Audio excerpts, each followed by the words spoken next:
In this video, we'll talk about mindful meditation and work. Mindful meditation is proven to help reduce stress and deal more effectively with change. And the office is a place where you'll find an abundance of both.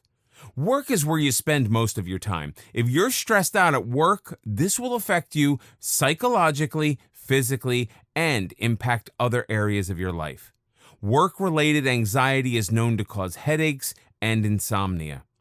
If it persists, it can cause high blood pressure, depression, and weaken your immune system. To add to the problem, many people suffering from work-related stress resort to unhealthy means of coping, such as smoking, binge eating, alcohol, and even abuse of those closest to them. The ability to control our responses to others is critical at the office. It's a bad idea to tell the boss off, and annoying your coworkers will only add more stress. When we're aware and in control of our emotions, we are more able to suppress improper, aggressive responses and reactions. When we're in a problem-solving environment such as work, it is crucial that our brain remains in an open, resilient mode instead of getting bogged down by negative thoughts and feelings. Dealing with daily change and pressures is a necessary skill for high-level performance and consistent inner calm. And mindful meditation can make work a challenge instead of an emotional hazard zone. The good news is that many companies are starting to embrace mindfulness and are organizing on-site meditation programs. If your company doesn't have a program, you can still engage in mindful meditation. Short breathing meditations can be done at a desk and can quickly shift your mind to problem-solving stance instead of panic mode.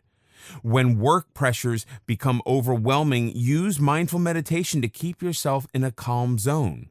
All kinds of ideas may be flowing through your mind. My report isn't good enough. The boss will fire me. Your mind is scattering into all kinds of areas except focusing on the report.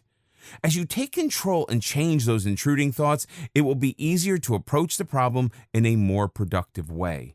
Tell yourself 2 reasons why the situation won't be as bad as it appears. Then give yourself 2 ways of dealing with a worst-case scenario.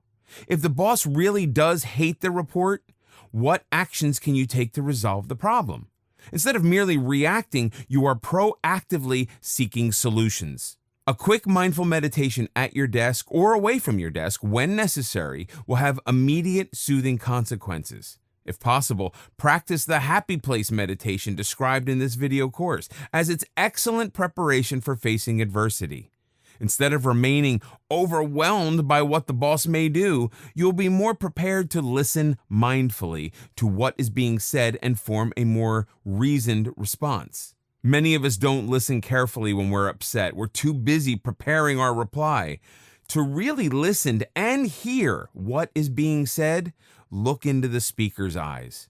Keep your mind focused on what is being said instead of thinking about how you will answer. It's all too common to talk without thinking and say things that we wish we could take back. Mindful listening improves how we communicate with others. You hear the words and the intent behind the words. When people notice that you are genuinely paying attention, they're far more likely to listen to what you have to say. More mindful actions you can take at work. Before leaving for work in the morning, tell yourself that you will remain calm and mindful. This will set the tone for the day before you leave the house. Become aware of how your thoughts add to your stress. Expecting things to go wrong will also set the tone for the day, although in a very negative way. Have lunch with a friend or eat alone instead of lunching with coworkers. Getting away from the office, whether physically or mentally, can relieve work-related anxiety. Take regular mindful breathing breaks.